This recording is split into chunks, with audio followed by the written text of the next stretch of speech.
আসসালামু আলাইকুম প্রিয় ভবিষ্যৎ ক্যাডার অফিসার বৃন্দ, সকলকে স্বাগত জানাচ্ছি আমার আজকের ভিডিওতে। আজকে আমরা আপনাদের সাথে যে বিষয়টি নিয়ে আলোচনা করব সেটি হচ্ছে বিসিএস প্রিলিমিনারির ব্যাকরণ অংশ। আমি গত ভিডিওতে বিসিএস প্রিলিমিনারিতে সাহিত্য অংশটুকু আপনারা কিভাবে কোন জায়গা থেকে কতটুকু পড়বেন সে বিষয়টি আলোচনা করেছি।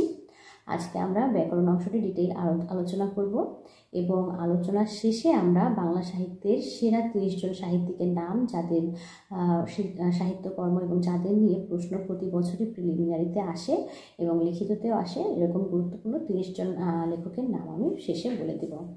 তো আপনারা আগেই জানেন যে বিশেষ প্রিলিমিনারিতে বাংলাতে রয়েছে টোটাল 35 নম্বর, এর মধ্যে সাহিত্য অংশ রয়েছে 20 নম্বর এবং ব্যাকরণ বা ভাষা অংশ যেটা সেখানে রয়েছে 15 নম্বর। তো এই 15 নম্বরে কিন্তু খুব সহজে আপনারা খুব ভালো একটা নম্বর ক্যারি করতে পারেন। শুরুতে আমি আপনারা এই ব্যাকরণ অংশটি যেখান থেকে পড়বেন সেই বইগুলোর একটি তালিকা আপনাদেরকে দিয়ে দিচ্ছি। সেটা হচ্ছে প্রথমত আপনারা নবম দশম শ্রেণীর যে ব্যাকরণ বইটি আছে সেই বইটি রাখবেন, সৌমিত্র শেখরের জিজ্ঞাসা বইটি রাখবেন এবং ইন্টারমিডিয়েট লেভেলের যে ভাষা শিক্ষা বইটি আছে সেটি রাখবেন, সাথে একটি MP3 এবং একটি ডাইজেস্ট এবং প্রবাদের উৎস সংগ্রহ যেটা সমর পালের বই, আমি আগের দিনও বলেছি, সেটি রাখবেন। আর আরেকটা বই UCC থেকে একটা বই বের হতো পারাবার নামে, ওই বইটা যদি বাজারে এখন থেকে থাকে আপনারা ওই বইটি কিনতে পারেন। ওই বইটিতে বিভিন্ন সুন্দর সুন্দর ছন্দ দিয়ে ব্যাকরণগুলো মনে রাখার কিছু কৌশল আছে, আপনারা চাইলে ওই বইটা সংগ্রহ করে রাখতে পারেন। তো এবার আমি আসছি যে এই সাহিত্য অংশে কিন্তু আপনারা চাইলে খুব সহজেই 15তে 15 পেতে পারেন। দু একটা নম্বর অনেক সময় হেরফের হয়ে যেতে পারে, কিন্তু খুব ইজিলি কিন্তু এখানে ভালো করা যায়। আর এই নম্বরটা কিন্তু প্রিলিমিনারিতে টেকার জন্য খুবই ভাইটাল। তো এই ব্যাকরণ অংশে আপনাদের যে বিষয়গুলো থেকে প্রশ্ন আসে সেগুলো কোন জায়গা থেকে কিভাবে পড়বেন আমি একটু সে বিষয়টি আলোচনা করব। দেখুন, আপনাদের প্রথমেই আছে ব্যাকরণ অংশের প্রয়োগ অপপ্রয়োগটা। সেই প্রয়োগ অপপ্রয়োগটা কিন্তু খুবই সহজ, আপনারা এটা যে কোনো একটা বই থেকে কিন্তু পড়ে ফেলতে পারেন, মানে আধা ঘন্টা 1 ঘন্টার মধ্যে পড়ে আপনারা কিন্তু এখান থেকে খুব ইজিলি একটা বা দুইটা নম্বর একেবারে নিশ্চিত করে ফেলতে পারেন। হ্যাঁ, তারপরে প্রয়োগ অপপ্রয়োগ, বানান ও বাক্যশুদ্ধি, হ্যাঁ, এগুলো মোটামুটি কাছাকাছি। এই টপিক থেকে কিন্তু প্রতি বছর এক বা একাধিক প্রশ্ন এসে থাকে। বানানটার দিকে আপনারা খুব খেয়াল রাখবেন, বাংলা কিন্তু একটু কঠিন ভাষা, যে কারণে এটার বানানের দিকে আসলে অনেক গুরুত্ব দেওয়া হয়। বানানের ক্ষেত্রে আপনারা ওই বানান এবং প্রয়োগ অপপ্রয়োগ এটা ডাইজেস্ট থেকে পড়লে আসলে এনাফ। হ্যাঁ, আপনারা যদি মানে বেসিকটা ধরতে পারেন তাহলে কিন্তু এটা থেকে খুব বেশি কষ্ট করতে হবে না আপনাদের। আপনারা একেবারে MP3 এবং যেটা ডাইজেস্ট আছে সেটা, এই দুটা থেকে খুব সুন্দর করে এই অংশটুকু পড়ে ফেলবেন। হ্যাঁ, এরপরে আছে পরিভাষা। পরিভাষাটা কিন্তু একটু ডিটেইল মানে অনেক পড়তে হয়, পরিভাষা পড়তেও ভালো লাগে, মানে শব্দের অর্থগুলো একটু অন্যরকম একটা অফিসিয়াল টাইপের অর্থ থাকে, যেখানে পড়তে ভালো লাগে। এটা আপনার ভাষা শিক্ষা বই আছে, ডাইজেস্ট এবং MP3, এগুলো মিলিয়ে পড়বেন। আর আপনাদের মডেল টেস্ট এর জন্য একটা বই কিনতে বলেছি, আর জব সলিউশন তো আছে আপনাদের সবসময় সর্বক্ষণের সঙ্গী, সেখান থেকে বিগত বছরের সহ সব করে ফেলবেন। বিগত বছরের প্রশ্ন থেকেও কিন্তু এখানে রিপিট করে। এরপরে সমর্থক শব্দ ও শব্দার্থ, এখানে কিন্তু মোটামুটি সহজ দিলে, যখন সহজ দেয় তখন কিন্তু মোটামুটি সবাই পারে, এরকম সহজ দেয়। মাঝে মাঝে কিন্তু আবার একটু খুব কঠিন প্রশ্ন হয়ে যায়, যেমন 41তম বিসিএসে কিন্তু এসেছিল কুৎসিত জীবী কি। হ্যাঁ, এটা কিন্তু মানে একটা বইয়ের ভেতর থেকে দিয়েছে, এটা কিন্তু একটু কঠিন ছিল, অনেকেই দেখা গিয়েছে এই প্রশ্নটি উত্তর করতে পারেনি। তো এটাও আপনারা ওই সবগুলো বই থেকে সুন্দর করে একেবারে পড়ে ফেলবেন, যাতে করে যেটা কমন প্রশ্ন আছে সেটা যাতে কোনোভাবে বাদ না যায়।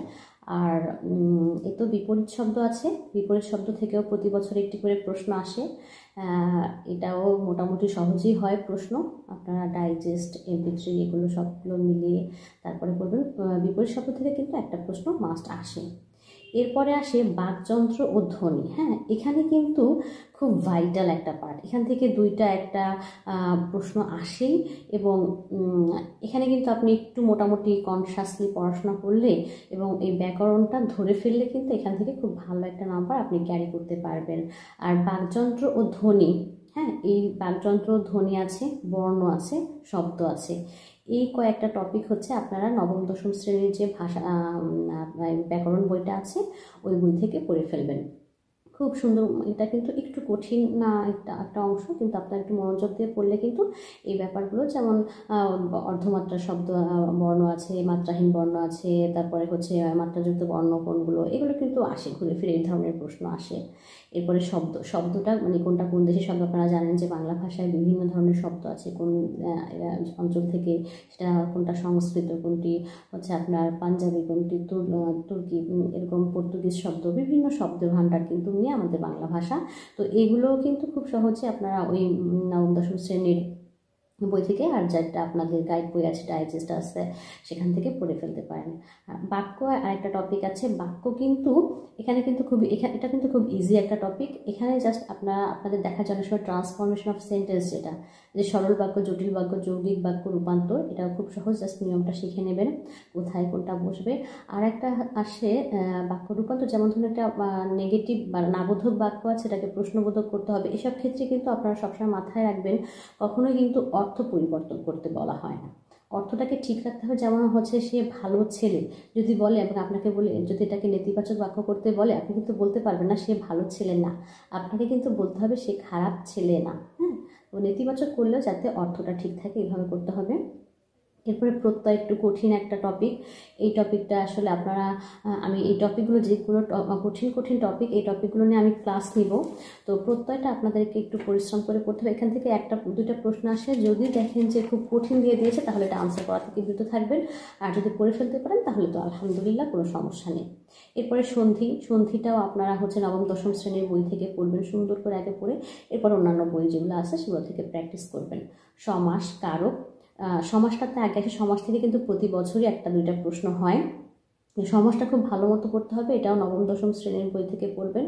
ডাইজেস্টেও অনেক আছে, MP3তেও অনেক সুন্দর করে দেওয়া আছে, তো এটা একেবারে ডিটেইলে পড়ে ফেলবেন, এটা নিয়েও আমি ক্লাস নিব। এরপরে কারকটা কিন্তু প্রিলিমিনারি সিলেবাসে নেই, কিন্তু কারক থেকে মাঝে মধ্যে দেখা যায় দু একটি প্রশ্ন আসে। এটা আপনি ধরুন 1 ঘন্টার মধ্যে কিন্তু কারকের যে সমস্যা থাকে, একটু কারকের যে কয়েকটা প্রকারভেদ, হ্যাঁ, এটা একটু মাথায় নিয়ে ভালো মতো পড়ে ফেললেই এটা কিন্তু সুন্দর মতো আপনারা আনসার করে ফেলতে পারবেন। এরপরে আসে বাগধারাও যখন সহজ আসে তখন কিন্তু খুব বেশি সহজ আসে, আর যখন একটু কঠিন দিয়ে দেয় তখন কিন্তু আসলে আমাদের জন্য আনসার করা কঠিন হয়ে যায়। তো এটা যত খুশি তত পড়তে পারেন, যত এগুলো পড়তে ভালো লাগে আপনি অনেকগুলো বই থেকে, যতগুলো বইয়ের আমি রেফারেন্স বই বলেছি সবগুলো বই থেকে এগুলো পড়ে ফেলবেন। হ্যাঁ, এরপরে আছে বাক্য সংকোচন বা এক কথায় প্রকাশ, এটার ক্ষেত্রেও সেম। এরপরে উপসর্গটা কিন্তু আপনাদের নবম দশম শ্রেণীর বই থেকে সুন্দর করে পড়ে ফেলতে হবে। তো মোটামুটি এই টপিকগুলোই আছে বাংলা ব্যাকরণ অংশে। আর এইগুলো ছাড়াও আরও কিছু কিছু ব্যাকরণ অংশ থেকে প্রশ্ন আসে, হ্যাঁ, যেমন বচন আছে, লিঙ্গ, উক্তি, বিরাম চিহ্নের ব্যবহার, ক্রিয়ার কাল, দ্বিরুক্তি, শব্দ, তারপর হচ্ছে ধাতু, নদ্যবিধান, সত্যবিধান।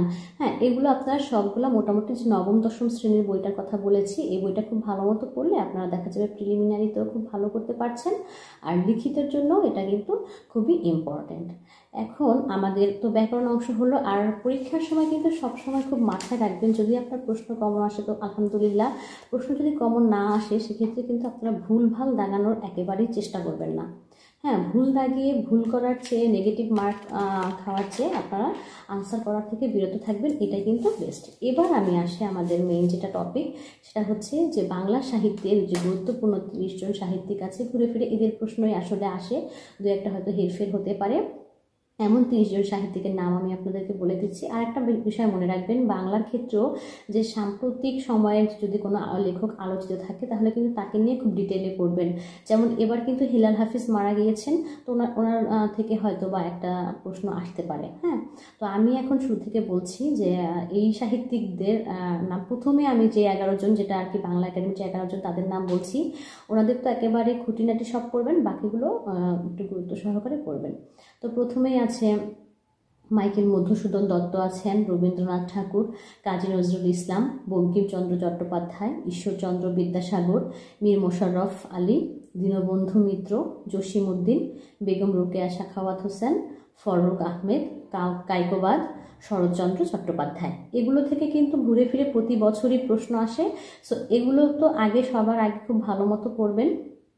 এরপরে আছেন আরও ইম্পর্টেন্ট কিছু লেখক আছেন, যেমন আবুল মনসুর আহমদ আছেন, আহমদ সফা আছেন, জহির রায়হান আছেন, ডক্টর মোহাম্মদ শহীদুল্লাহ, প্রমথ চৌধুরী, মানিক বন্দ্যোপাধ্যায়, বিভূতিভূষণ বন্দ্যোপাধ্যায়, মুনির চৌধুরী, সেলিম আলদিন কিন্তু খুবই ইম্পর্ট্যান্ট, মোটামুটি প্রতি বছরই আসে।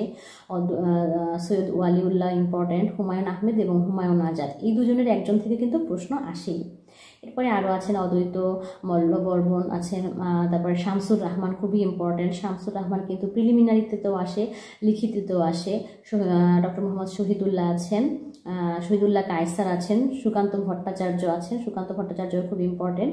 এরপরে অন্নদা শঙ্কর রায় আছেন, আখতারুজ্জামান ইলিয়াস, আল মাহমুদ, আবু জাফর ওবায়দুল্লাহ ইম্পর্টেন্ট, তারপরে আলাউদ্দিন আল আজাদ। হ্যাঁ, মোটামুটি এরকম এই সাহিত্যিকগুলোর নাম। আর হচ্ছে আপনার বিগত বছরের প্রশ্নে যারা যারা আসছে, বিগত বছরের প্রশ্নগুলো তো একেবারে খুঁটিনাটি যেখানে যা আসছে সব করে ফেলবেন, একেবারে জব সলিউশন, ডাইজেস্ট, এরপরে অন্য কোনো গাইড বই যদি থাকে সেখান থেকে ডিটেলে পড়ে ফেলবেন। তাহলে কিন্তু বাংলায় খুব সহজেই 35-এ দেখা যায় 28 থেকে 30-31-এর মধ্যে নাম্বার কিন্তু খুব ইজিলি তোলা যায়। তো আজ এই পর্যন্ত, সকলে ভালো থাকবেন, সবাই পড়াশোনা করুন, হ্যাপি স্টাডি, আল্লাহ হাফিজ, আসসালামু আলাইকুম।